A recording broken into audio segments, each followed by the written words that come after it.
Donc, je vais simplement rappeler les conditions dans lesquelles cette jeune fille a été découverte et rappeler que le 31 août à 12h40, une personne qui réside à Cannes-sur-Mer a signalé qu'il avait remarqué la présence sous un tas d'immondices qui était situé en limite de son jardin, la présence d'un corps qu'il a repéré parce qu'il en avait repéré un pied.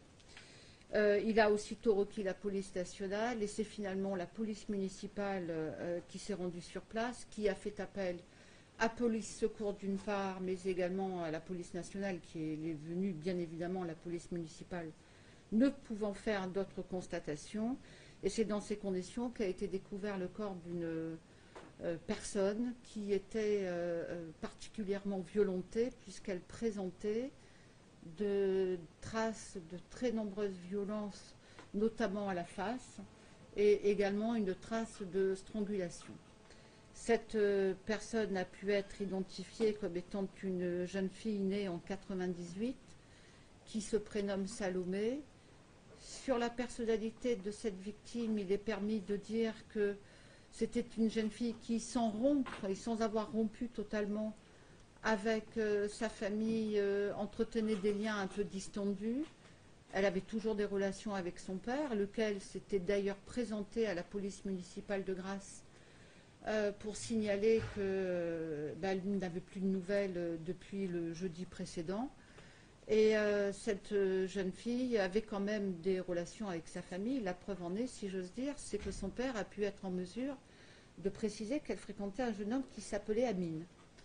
Le père d'ailleurs précisera que dans la nuit du 31 août, donc dans la nuit précédant sa découverte, puisqu'elle est découverte à 12h05, 12h10, le père avait reçu un coup de téléphone de la part du dénommé Amine.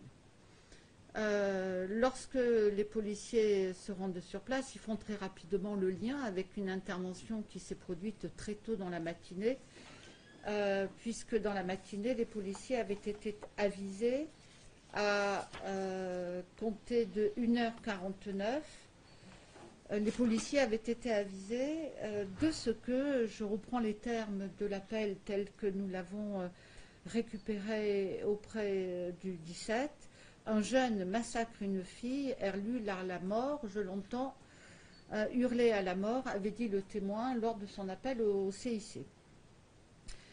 C'est à 1h49. À 1h53, nouvel appel au CIC, et à ce moment-là, le témoin, qui est la requérante, va préciser l'adresse précise où elle se trouve, tout ça pour dissiper un malentendu qui avait pu naître dans l'esprit du premier opérateur, dans la mesure où l'adresse qui avait été donnée pouvait laisser penser que le premier appel, donc à 1h49, pouvait être relatif à un autre incident qui s'était produit, à une adresse très très proche, puisqu'on a deux endroits, le grand plan et le petit plan, et que les policiers, le policier recevant l'appel de 1h49 a pu penser qu'il y avait une confusion et que cet appel concernait un appel concernant un incident qui s'était produit au petit plan, qu'il a porté sur des gens qui hurlaient.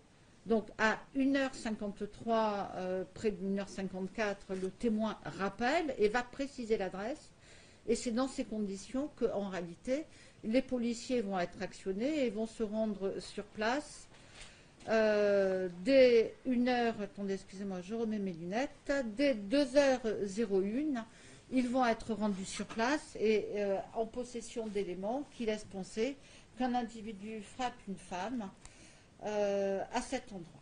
À 2h25 arrive un équipage de la BAC et à 2h25, les policiers vont demander, le CIC va demander des renseignements sur l'intervention, de savoir comment elle s'était déroulée. Et l'équipage en tenue va répondre, on a vu le requérant, apparemment il y a eu une dispute assez violente entre un homme torse nu et une personne de sexe féminin, une blonde. Il l'aurait traîné dans un coin, on a fait le tour à pied et on n'a rien trouvé. Alors je reviendrai sur les témoignages dont la presse s'est d'ailleurs fait l'écho et sur ces appels téléphoniques pour dire quelles sont les dispositions que nous avons prises. Toujours est-il que ces éléments vont permettre de penser que l'auteur des faits est un proche de la victime et c'est dans ces conditions que va être interpellé celui qui est son petit ami, qui se prénomme Amine, qui va être interpellé Dès le 31 août, alors qu'il sortait de son domicile, il laissait à ce moment-là un peu plus de 13 heures, me semble-t-il. Ce jeune garçon qui est né en 93, merci, va expliquer qu'il est en effet le petit ami de la victime depuis environ 9 mois. En fait, petit ami, une relation au cours de laquelle ils ont vécu ensemble, soit à Cannes-sur-Mer au domicile de la mère de Amine, soit à Grasse au domicile du père de Amine, puisque le père de Amine effectue des séjours en Tunisie et qu'à cette occasion, il laisse son appartement à son fils. Ce que nous savons également des auditions de Amine et de sa mère d'ailleurs, c'est que dans les derniers temps de la relation entre Amine et Salomé, le couple habitait au domicile de la mère à Cannes-sur-Mer, puisque Amine avait trouvé, semble-t-il, un emploi de serveur dans un snack. Les déclarations de Amine ne vont pas varier à l'occasion de sa garde à vue, et il va dire qu'en effet, il avait une relation avec Salomé, qu'en effet, et c'est ce que va dire un témoin, elle a entendu la jeune fille dire « Amine, je te quitte », qu'en effet, elle l'a quitté, pardonnez-moi, le soir des faits, mais que tout s'est parfaitement bien passé, qu'il l'a laissé, que cette conversation a eu lieu pas très loin du lieu de la découverte. Pour ceux qui ne connaissent pas Cannes-sur-Mer, il faut préciser qu'il demeure dans une rue qui est très proche du lieu de la découverte. Et il dit cette conversation, on l'a eue devant mon immeuble, et elle a pu continuer et aller se rendre à proximité de la voie ferrée, et à ce moment-là, faire une mauvaise rencontre. Il contestera tout au long de sa garde à vue être l'auteur du meurtre commis sur la jeune Salomé. En l'état des éléments qui résultent de sa reconnaissance d'une part et d'éléments techniques qui mériteront vérification d'autre part, nous avons requis sa mise en examen hier soir qui est intervenue du chef de meurtre par conjoint concubin, donc meurtre aggravé, ce qui lui fait encourir une réclusion criminelle à perpétuité. Il a été mis en examen de ce chef par le juge d'instruction et placé en détention par le juge des libertés et de la détention. Je peux continuer en vous disant que l'autopsie est en cours de réalisation là en ce moment. Le juge d'instruction y assiste puisqu'elle n'a pu avoir lieu et que les éléments relatifs à cette autopsie et à ses conclusions seront déterminants. Ils seront déterminants non seulement pour permettre d'apprécier les causes de la mort et notamment de mieux comprendre le déroulement des violences extrêmement rudes qu'a subi cette jeune fille et qui ont entraîné la mort, il n'y a aucun doute là-dessus en l'état de l'examen médico-légal d'ores et déjà réalisé, mais elles seront essentielles aussi parce que ça ne figurait pas au communiqué de presse que nous vous avons adressé. Nous avons décidé hier matin de saisir l'IGPN en judiciaire sur la vérification de l'existence du délit de non-assistance à personne en péril, pour deux raisons. La première, c'est vérifier si les conditions dans lesquelles cette jeune fille est décédée, notamment compte tenu du fait qu'elle n'a pas pu être initialement découverte, puisque je rappelle que les policiers se rendent sur place, font des recherches, vont tenter de découvrir un élément. Alors, est-ce qu'ils avaient les éléments suffisants pour rechercher un corps? Première question. Est-ce que la jeune fille était encore vivante à ce moment-là? Deuxième question. Est-ce que si les policiers l'avaient trouvée, et c'est bien l'intérêt de l'autopsie, est-ce qu'on aurait pu la sauver? Ça, ce sont des questions que nous examinerons et c'est pour cette raison que nous avons saisi l'inspection générale de la police nationale en judiciaire, si j'ose dire, par opposition à la saisine administrative et que nous demandons à l'IGPN de vérifier les conditions d'intervention de la police nationale. Est-ce qu'elles sont satisfaisantes? Est-ce qu'elles auraient permis, si elles avaient été différentes, de sauver la jeune fille? C'est ce que l'autopsie nous dira. Un autre pan de cet élément, mais qui ne relèvera pas de l'IGPN, parce que si ce pan devait être confirmé, on pourrait dessaisir l'IGPN, ce serait de vérifier si d'autres témoins, compte tenu du témoignage des requérants principaux, 3 personnes, se trouvent à leur domicile au premier étage. Ces 3 personnes sont un couple et leur fils de 19 ans. Il y a également une fille de 21 ans ou 23 ans. Ces 3 personnes ont entendu des cris. Cette jeune fille semble avoir été violentée à proximité d'un immeuble d'habitation. ou d'être personne habite. La question que nous nous posons, elle est évidente, elle est de dire, est-ce qu'il y a eu d'autres personnes qui ont pu entendre, qui par leur action, et c'est ça la non-assistance à personne en danger, auraient pu permettre la non-survenance du crime? Est-ce que ces personnes pourront nous dire ce qu'on peut imaginer, puisque c'est un coin qui est fréquenté, semble-t-il, par des SDF, que c'est très habituel que dans ce coin il y ait des crimes? Voilà, c'est autant de questions, on ne peut pas ne pas s'interroger à travers une enquête distincte sur les conditions dans lesquelles sont survenues les violences et sur les éventuelles conséquences de l'inaction, si elle était avérée, de la part des voisins, ou des erreurs, là aussi, si elles étaient avérées, de la part des policiers intervenants. Donc on ne peut pas ne pas s'interroger, et le but de la saisine de l'IGPN, c'est de nous interroger et de tenter d'apporter des éléments de réponse aux questions que nous nous posons. Voilà ce que j'avais spontanément à vous dire. On pourra répondre à certaines de vos questions, plus générales, si vous le souhaitez. Oui, l'enquête en question, la dernière enquête dont vous parlez, enquête distincte de celle de l'IGPN, qui vise finalement les riverains. Alors, ça se passe de la manière suivante. On saisit l'IGPN. Pour quelle raison? Parce qu'il y a une nécessité de vérifier les conditions de l'intervention de la police nationale. Ensuite, s'il apparaît que les conditions de l'intervention, parce que l'IGPN n'a pas vocation à enquêter sur des comportements autres que ceux de la police nationale, on peut soit laisser saisir l'IGPN s'il apparaît qu'il y a nécessité de poursuivre sur les conditions d'intervention de la police nationale, y adjoindre notre service s'il y a nécessité de s'interroger sur les conditions d'intervention ou de non-intervention des voisins. Si on saisit l'IGPN là, à ce stade, c'est que nous avons des interrogations d'abord, puisque c'est le rôle de la police de protéger la population, et elle le remplit, ce rôle, soyons clairs, il faut le dire aussi, c'est de rechercher est-ce qu'il y a une faille. S'il y a une faille, et s'il apparaît qu'il n'y en a pas eu, on donnera l'enquête à notre service où on pourra saisir. Ça, il faut voir. Pour quelle raison? Parce que pour l'instant, un certain nombre de voisins ont d'ores et déjà été entendus dans le cadre de l'enquête dont est saisi le juge d'instruction. Donc il faudra voir si ou non des auditions complémentaires sont nécessaires une fois que les policiers auront été entendus. Donc cette enquête distincte, antérieure à... Qui est concomitante, mais qui n'entre pas dans la saisine du juge d'instruction. Pourra viser aussi, y compris les 3 personnes qui étaient sur le balcon et qui ont regardé le massacre. Eux, ils ont regardé le massacre. Je crois qu'il faut... c'est ce qu'ils disent. C'est ce qu'ils disent en procédure, c'est qu'ils ont assisté, ils ont entendu les cris, ils ont provoqué l'intervention de la police. Donc la question, c'est où mettons le curseur, c'est tout. Et ça, je ne vais pas deviser au risque de décourager tout un chacun, mais je note que ces personnes ont assisté aux faits, ont alerté la police, et n'ont pas appelé qu'une fois, ils ont appelé 2 fois, même 3. La première fois, il y a eu un problème, semble-t-il, de communication, et ils ont appelé ensuite 2 fois.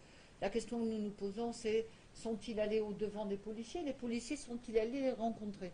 Ça, ce sont des questions qui ne me paraissent pas, qui ne nous paraissent pas pouvoir être tranchées dans le cadre de l'enquête générale, d'où la saisine IGPN. Est-ce qu'il y a une défaillance ou pas? Donc ça vise plutôt d'autres voisins, puisque eux non. La non-assistance à personne en péril est le fait, ou le non-empêchement de crime, tout peut être imaginé, c'est le fait de ne pas intervenir alors qu'on sait qu'on peut le faire sans mettre en péril sa propre vie.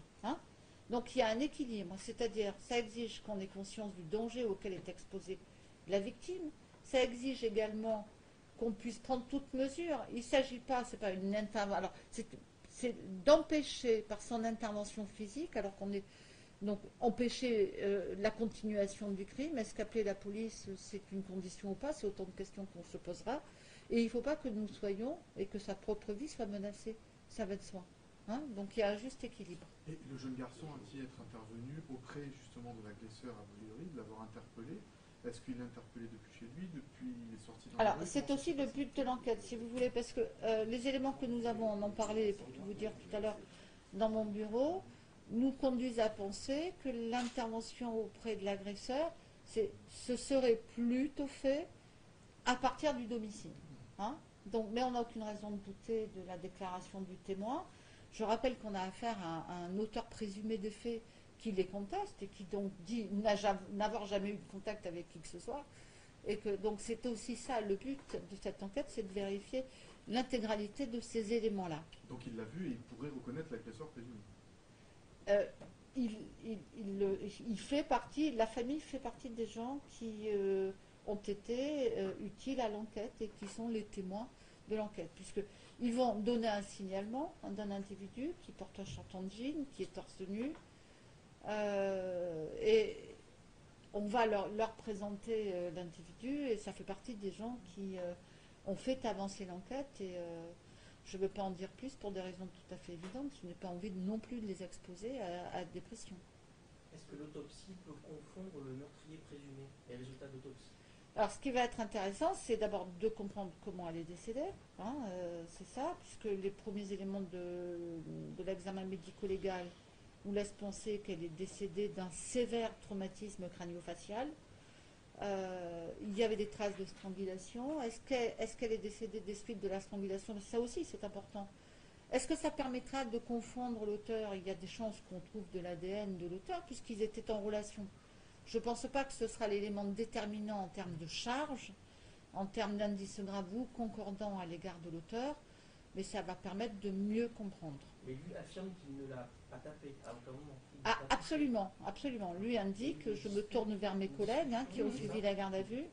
Il a avoué avoir une dispute avec elle. Parce qu'elle souhaitait le quitter. Dispute verbale. Une dispute verbale. Voilà. Et à aucun moment il ne l'a touché. Absolument. Mais il n'est pas anormal qu'on retrouve de l'ADN du jeune Amine sur le corps de la victime. Ils étaient en relation depuis 9 mois. Si on va trouver de l'ADN sous les ongles de Amine, enfin, je crois qu'il faut quand même dire que le meurtre par conjoint est un des crimes les plus graves. La preuve en est, c'est qu'il l'auteur de ces faits, de manière générale, encourt une réclusion criminelle à perpétuité. Et on ne peut pas s'abstraire des nécessités relatives à rapporter la charge de la preuve. Et objectivement, si on retrouve de l'ADN de Amine sous les ongles de la jeune fille, ça pourra soit provenir des faits, soit provenir de contacts qui ont été antérieurs.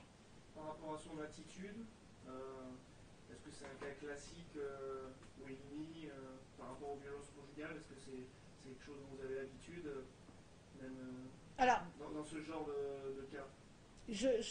Pour les meurtres conjugaux, il y a 2 situations. Et après, je céderai la parole à mes collègues qui traitent ces dossiers. Alors, on en a eu 2 depuis le début de l'année à Grasse. C'est le deuxième. Il y a 2, hein? Ouais, c'est le deuxième. Voilà, c'est le deuxième.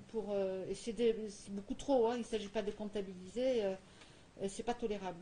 Il y a 2 situations. Il y a soit la situation de l'auteur qui est interpellé sur les faits précisément, et qui est dans la reconnaissance, voire, je vais plus loin, parfois dans la revendication de l'acte qu'il a commis, soit l'attitude plus classique de l'auteur qui va de toute façon contester, et comme il joue une carte et il a le droit de le faire, je le rappelle, je cède la parole peut-être à Madame Tadigo, à Monsieur Cézanne sur ce point, je ne sais pas si le premier auteur des faits, mais il n'y a pas de règle générale à définir sur ce terrain-là.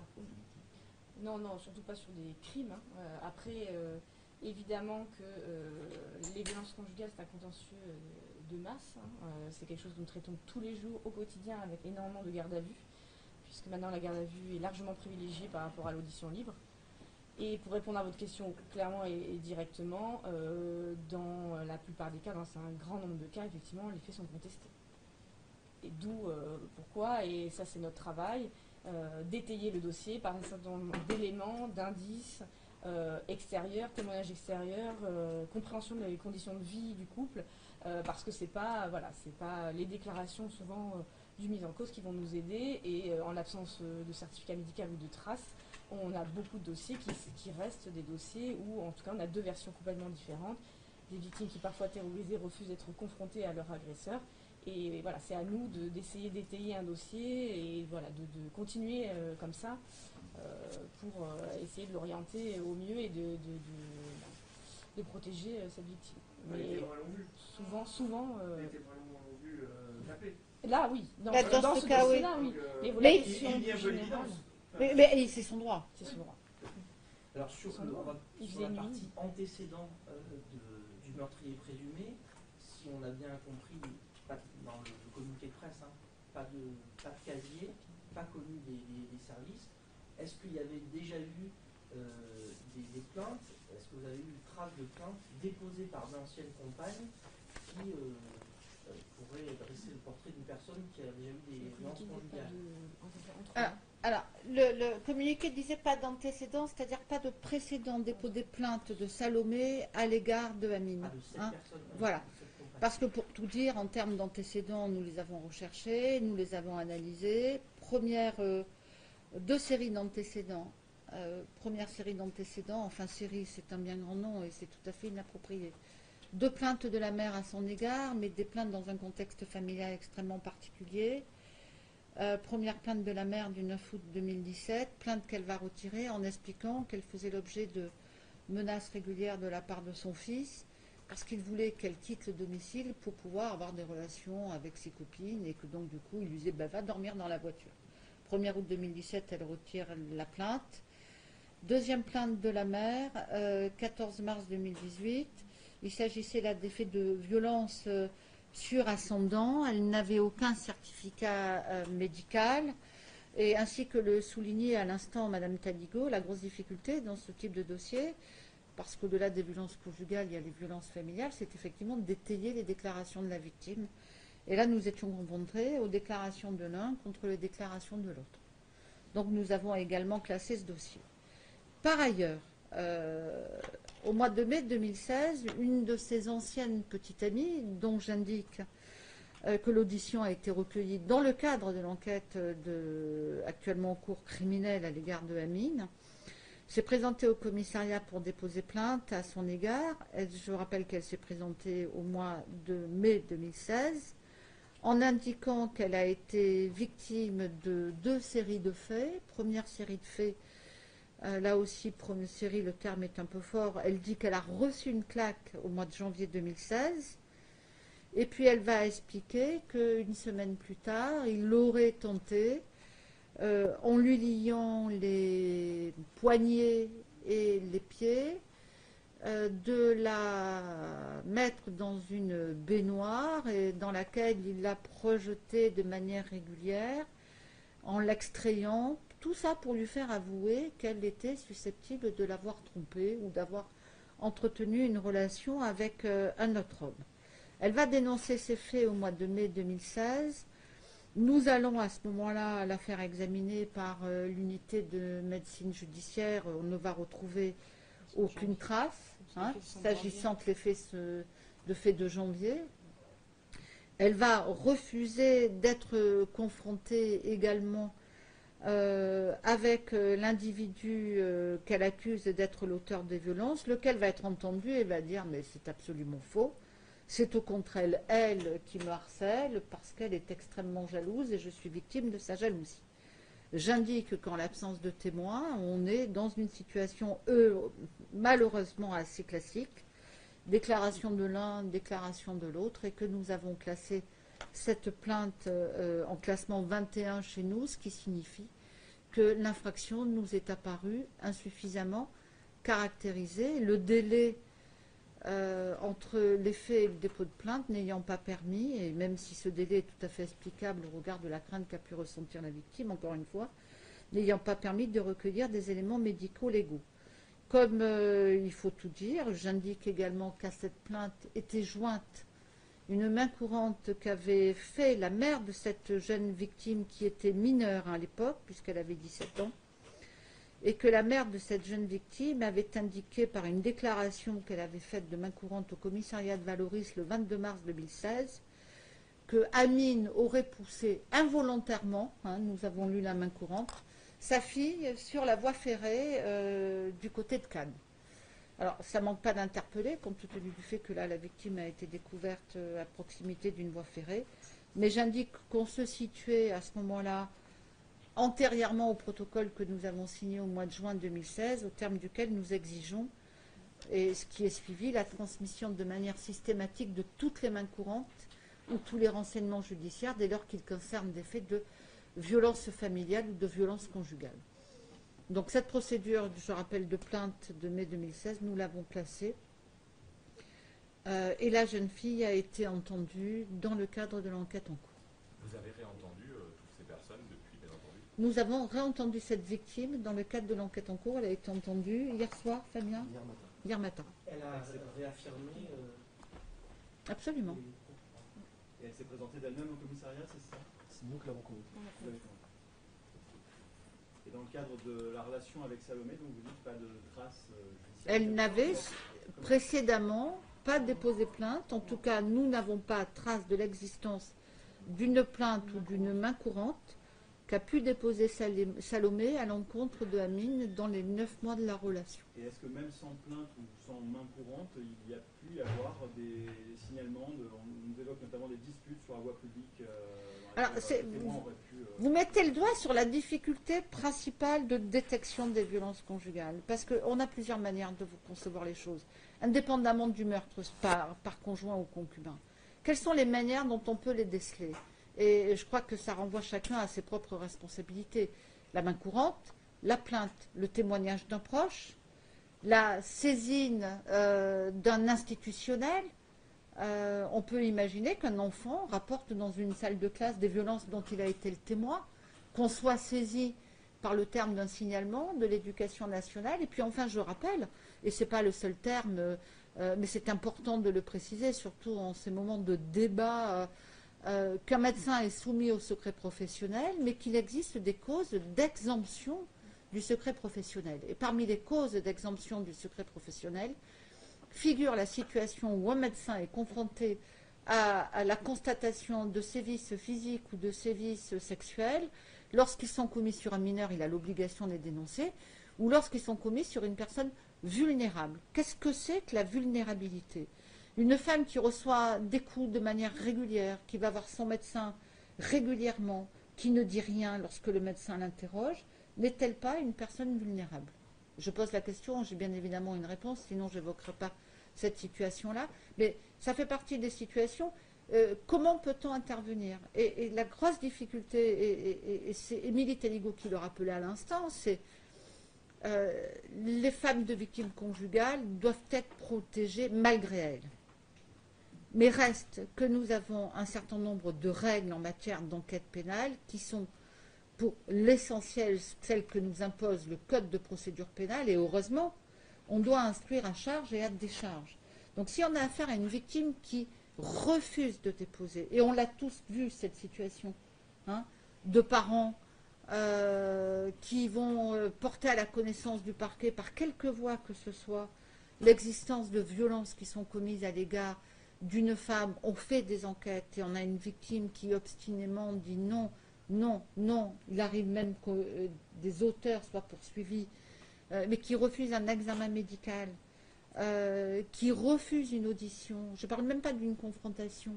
Et c'est toute la difficulté. Et l'effort ne doit-il pas porter, c'est une question que je laisse en suspens, sur l'accompagnement et la persuasion de ces femmes, et pour leur dire, vous ne risquez rien si vous déposez plainte. Mais là, vous l'aviez des plaintes. Là, vous aviez des femmes qui disaient qu'elle était trop chaude, du baignoire. En 2016, on a une femme qui vient, tout à fait, c'est pas la même victime, mais ça ne dédouane rien.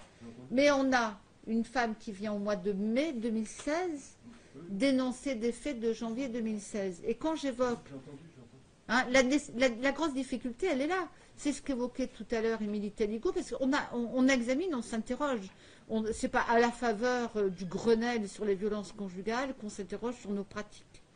On s'interroge de manière régulière, à la fois parce que j'ai la prétention de dire que nous sommes engagés particulièrement sur ce terrain, mais aussi parce que c'est quelque chose qui n'est pas tolérable. On voit une augmentation, enfin une stagnation du chiffre des affaires, puisque sur une projection, on sera à 950 plaintes à la fin de l'année contre 910 pour l'année dernière. On voit une structuration de la réponse pénale différente, puisque on a augmenté de manière très exponentielle le nombre de comparutions immédiates. Mais reste qu'on est toujours confronté, lorsqu'on est dans le huis clos familial, la grosse difficulté, c'est celle de rapporter la preuve de la commission de l'infraction. Et on ne peut pas s'abstraire des principes qui s'imposent à nous. Géographiquement, vous avez parlé de la main courante à Valoris. Et les plaintes de 2016 de l'ancienne petite amie du suspect Alors, la main courante de la mère, c'est Valoris. Et la plainte, Fabien, c'était Cannes ou Antibes. Antibes. Commissariat d'Antibes. Sachant que le commissariat Avec le d'Antibes et Valoris est la même entité. Hein. La petite amie, l'ancienne petite amie, Mm. c'est Donc à Antibes. Mais ça a été passé en Vous avez parlé dans le communiqué d'images de vidéosurveillance qui ont permis d'identifier la personne au 53 la boulevard Maréchal Juin. Est-ce qu'il y a des images exploitables sur la scène de fait? Non. Donc vous avez que les témoins pour. On a, alors, il y a les témoins, il y a l'exploitation de la vidéosurveillance, parce que lorsque l'auteur présumé des faits dit elle a dû faire une mauvaise rencontre postérieurement, il n'y a pas 50 solutions. La mauvaise rencontre, elle vient, alors je ne sais pas trop le sens de l'orientation, mais elle vient de la voie ferrée, soit elle vient de quelqu'un qui est forcément passé par la caméra par un suivi de vidéosurveillance. Voilà. Après, je ne vais pas en dire plus, on a affaire à quelqu'un qui conteste. Et je ne veux pas non plus donner les éléments que nous avons recueillis, mais nous avons considéré qu'il y avait suffisamment d'éléments concernant son implication dans les faits qui lui sont reprochés, le juge d'instruction également. Juste pour revenir sur d'éventuels antécédents dans le cadre de cette affaire, est-ce que la maman, je suppose que la maman de la victime a été entendue depuis, est-ce qu'elle a évoqué notamment avoir une dispute sur la voie publique avec lui La maman de la victime, dans quel dossier? Dans quel dossier vous parlez? De l'antécédent? Le dossier de Salomé, pardon. Ah, de l'affaire présente. Est-ce que la mère a été entendue? Le père l'a été. La mère, pas certaine. Non. Très bien. à ce stade. Et il faut savoir, c'est un couple qui vivait de manière un petit peu particulière, puisque c'est pas un couple qui avait une résidence établie. Ils ont été hébergés chez la mère de Amine, chez le père de Amine, et parfois ont été hébergés au hasard de leur relation chez les uns et chez les autres. Ce qui va être intéressant, c'est d'identifier quels ont été leurs lieux de résidence successifs pour précisément aller recueillir le témoignage des personnes qui les ont hébergés et voir si elles ont remarqué ou si elles souhaitent signaler quelque chose. Pas d'autres questions?